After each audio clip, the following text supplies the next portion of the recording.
What's up, guys? And in this video, I'm going to be showing you why the iPad 3 is possibly the worst iPad ever. And the reason why it is so bad, two reasons. One reason is it got overshadowed by the iPad 4. Because the iPad 4 came out, I think it was in October, November, something like that, of 2012.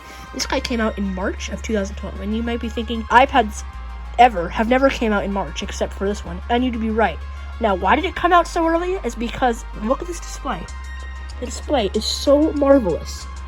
You can see no pixels. Are you kidding me? It's beautiful, but the iPad 3 is bad because it got rushed to market a little bit too fast. And by a little bit, I mean a lot fast. It got rushed super fast to market. Came out in March, and Apple overshadowed it by the iPad 4. Now, the reason why they released this guy earlier was because of the Retina display. When Apple saw that the iPad could have a Retina display, they pushed out the Retina display as fast as possible. They wanted to push it out as fast as possible on their iPads and iPhones too. Anyway, this guy is chunky. It is thick. So heavy as well. This guy's coming in at 1.61 pounds. It's about 0.1 pounds heavier than the iPad 2. And it's also coming in about 10% thicker than the iPad 2.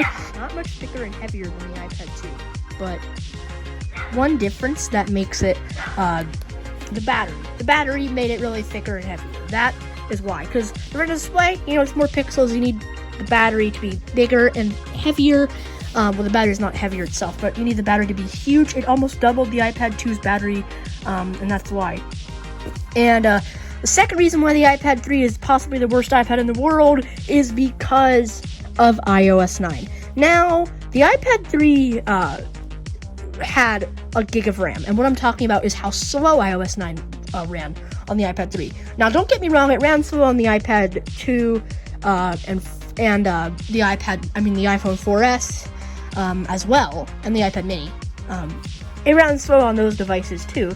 But what made this terrible experience is because of the Retina display. Again, yeah, the Retina display is always at fault. You might be thinking, oh, Matthew, this iPad 3 has more RAM than the iPad 2. And you'd be right, but it's slower because of that Retina display. And also because it has more pixels to push, and this guy probably has more pixels than your HD TV at home. It's terrible. But the Retina display, it looks so sharp. So sharp from top to bottom. This is sharp. I can't even show you on camera. It is the sharpest display put in an iPad ever. But it's slowed down to a crawl on iOS 8 and 9, even 7. The iPad 3 had about 1.5 years of feeling really fast until coming to a crawl on iOS 7, 8, and 9. So that's why I think the iPad 3 is possibly the worst iPad ever.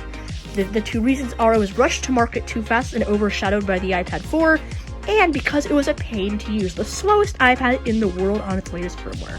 So those are the two reasons why I think the iPad 3 is the worst iPad in the world. You can beg to differ, but those are the facts. So hopefully you guys enjoyed the video. Smash a like, subscribe, and I'll be tossing this thing in the trash can. Just kidding, it's a really rare device. Goodbye.